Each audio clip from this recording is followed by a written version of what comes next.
Hello বন্ধুরা, কেমন আছো সবাই? আশা করছি সবাই খুব ভালো আছো।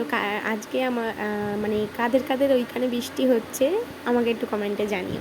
আমাদের এখানে আজকে প্রচণ্ড বৃষ্টি হচ্ছিল।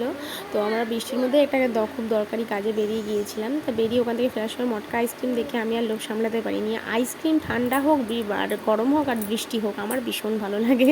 মটকাটা দেখে তো আমার বড়মশাই একটা আমাকে কিনে দিল আর একটা আমার ছেলেকে কিনে দিল। কিন্তু আমার ছেলেকে দেওয়ার পরেও সে সমানে আমার ছেলে থেকে নিয়ে নিচ্ছে আর বলছে আমি আর দেবো না। তো আমার ছেলে ওটার জন্য প্রচণ্ড হচ্ছিলো, রেগে যাচ্ছিলো, রেগে গিয়ে লাফাচ্ছিলো। তারপর চলে এসেছি বাড়িতে, কাজ মিটিয়ে বাড়ি চলে এসে আমি বলি না, আগে স্নান সারতে হবে বলে আমি আমার ছেলেকে স্নান করিয়ে দিলাম, দিয়ে আমি স্নান করলাম, আমার বড়মশাইও করে নিল।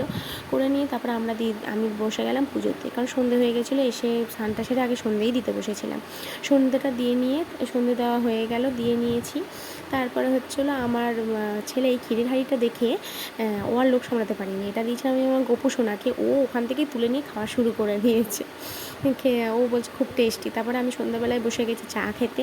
চাটা হচ্ছিলো খেতেই হবে, কারণ মাথায় যন্ত্রণা করছিলো, একে তো বৃষ্টিতে ভিজেছি, তার মধ্যে আবার মটকা আইসক্রিম খেয়েছি। আচ্ছা, এটা হচ্ছিলো হিঞ্চে শাকের বড়া, চায়ের সাথে খাচ্ছিলাম। হিঞ্চে শাকের বড়াটা ভীষণ ভালো খেতে, কার কার ভালো লাগে কমেন্টে অবশ্যই জানিও। ভিডিওটা যদি ভালো লাগে তাহলে লাইক কমেন্ট শেয়ার করে দিও প্লিজ।